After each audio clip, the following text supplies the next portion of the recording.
Hi అండి, నమస్తే. Welcome to Ammu Kittu's world. ఈరోజు వీడియోలో మట్టగిడసల చేపల కూర ఎలా చేయాలో చూపించబోతున్నానండి. ఈ కూర చాలా టేస్టీగా ఉంటుందండి.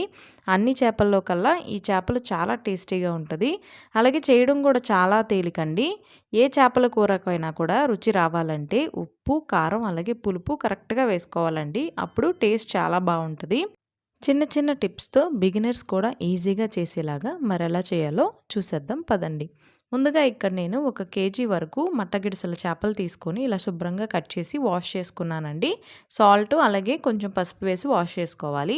ఇలా వాష్ చేసుకున్న తర్వాత ఇందులో తగినంత ఉప్పు, కారం అలాగే అల్లం వెల్లుల్లి పేస్ట్, పసుపు వేసుకొని బాగా మ్యారినేట్ చేసుకోవాలండి. గట్టిగా ఇలా ప్రెస్ చేయకూడదండి, స్లోగా మ్యారినేట్ చేసుకోవాలి.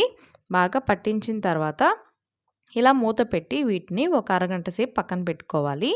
ఇప్పుడు ఒక కడాయి పెట్టుకొని ఆయిల్ వేసుకోవాలండి. చేపల కూరకి కొంచెం ఆయిల్ ఎక్కువ పడుతుంది. ఒక 4 to 5 స్పూన్స్ ఆయిల్ వేసుకున్నాక వీటిలో ఒక 4 పచ్చిమిరపకాయలు చీలిక చేసి వేసుకోవాలి. అలాగే ఒక 3 పెద్ద ఉల్లిపాయలని పేస్ట్ చేసి వేసుకున్నాక కొంచెం కరివేపాకు వేసుకొని ఇదంతా కొంచెం పింక్ కలర్ వచ్చే వరకు మగ్గించుకోవాలి. ఇలా మగ్గించుకున్న తర్వాత ఇదంతా కలుపుకొని ఒకసారి ఇందులోనే 1 స్పూన్ వరకు అల్లం వెల్లుల్లి పేస్ట్ వేసామండి. టోటల్గా 2 స్పూన్స్ అల్లం వెల్లుల్లి పేస్ట్ వాడాం మనం ఈ కూర కోసం. ఇలా అల్లం వెల్లుల్లి పేస్ట్ వేసిన తర్వాత కొంచెం వీటిని 2 నిమిషాలు ఈ పచ్చివాసన పోయే వరకు మూత పెట్టి ఇలా ఫ్రై చేసుకోవాలండి. ఫ్రై చేసుకున్న తర్వాత ఇందులోనే 1 స్పూన్ పసుపు అలాగే తగినంత ఉప్పు అలాగే కారం వేసుకోవాలి. కొంచెం ధనియాల పొడి అలాగే జీలకర్ర పొడి కూడా వేసుకోవాలండి. వేసుకున్నాక ఇదంతా కూడా బాగా కలుపుకోవాలి. కలుపుకున్న తర్వాత మూత పెట్టి లో ఫ్లేమ్లోనే ఒక 5 నిమిషాలు మగ్గించుకోవాలండి. ఇలాగ ఆయిల్ అంతా కూడా పైకి సపరేట్ అవుతుంది.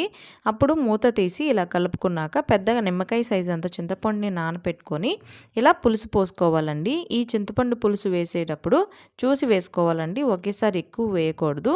పులుపు ఎక్కువగా ఉంటే చేపల కూర అంతగా బాగోదండి.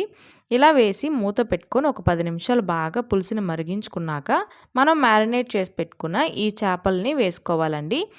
వేసాక మూత పెట్టుకొని మీడియం ఫ్లేమ్లో బాగా ఉడికించుకోవాలండి. ఆయిల్ అంతా కూడా పైకి తేలి ఇలా సగం వంతు బాగా ఎగిరినట్టుగా అవుతుందండి. అప్పుడు ఇందులో 1 స్పూన్ గరం మసాలా అలాగే ఇక్కడ నేను ఉల్లికాడలు వేస్తున్నానండి. ఇలా వేసిన తర్వాత ఒక 5 నిమిషాలు మగ్గించుకున్నాక చూసారా, మంచి గ్రేవీతో అలాగే ముక్క ఏమాత్రం చెదరకుండా చేపల కూర రెడీ అయిపోయిందండి. ఇప్పుడు కొంచెం కొత్తిమీర యాడ్ చేసుకొని స్టవ్ ఆపేసి ఒక అరగంట అలా పక్కకు వదిలేసేయండి. చూసారా, హాఫ్ అన్ అవర్ తర్వాత కొంచెం చిక్కబడింది చేపల పులుసు కూడా. అలాగే గ్రేవీ కన్సిస్టెన్సీ కూడా చాలా బాగుంటుందండి. అలాగే ఎంతో టేస్టీగా ఉండే ఈ మట్టగిడసల చేపల కూరని ఎవరూ ట్రై చేయకపోతే తప్పకుండా ట్రై చేయండి. అలాగే మీకు ఎలా కుదిరిందో నాకు కమెంట్ చేయండి. ఈ వీడియోని లైక్ చేయండి, షేర్ చేయండి, సబ్స్క్రైబ్ చేసుకోవడం మర్చిపోకండి.